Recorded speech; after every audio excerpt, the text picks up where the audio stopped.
This video is not about supporting or opposing any country. It is not an argument, and it is not a call for action.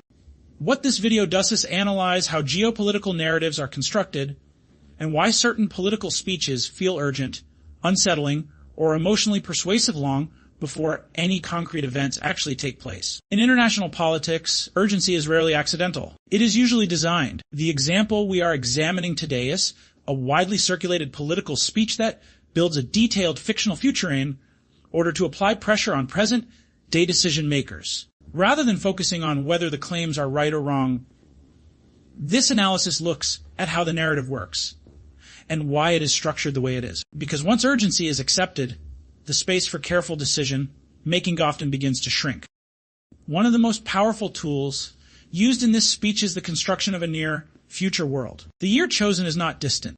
It is close enough to feel realistic, but far enough that none of its claims can be verified. This fictional future includes new crises, new military pressures, and new geopolitical flashpoints. By moving the audience forward in time, the speaker changes the nature of the discussion. Questions about possibility are quietly replaced by assumptions about inevitability. Instead of asking whether these events might occur, the audience is encouraged to ask what should be done when they do. This technique compresses time. It removes the psychological comfort of delay, debate, and gradual response.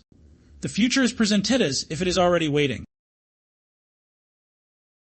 Another central element of the speech is selective comparison. Different geopolitical situations are placed side by side highlight perceived inconsistencies in global responses. One leader is punished, another is not. One action is enforced, another is tolerated. These comparisons are not comprehensive. They are carefully chosen. Selective comparison simplifies complex international systems into moral contrasts that feel intuitive to the audience. Legal constraints, institutional limits, and political trade offs are pushed into the background. What remains is a clear emotional contrast. This technique does not aim to explain reality in full. It aims to focus attention and to narrow the range of acceptable interpretations. The final message of the speech is not simply about any single crisis. It is about identity. Europe is challenged not to act as a secondary player, not to wait, and not to rely on others. The narrative reframes security as a question of maturity and independence. At the same time, structural realities are largely absent from the framing. Large political systems move slowly not only because of fear,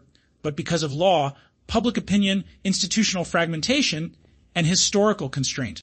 Narrative urgency often translates structural complexity into moral language, because moral language is easier to mobilize emotionally. Understanding how this transformation happens is often more important than agreeing with the conclusions it produces.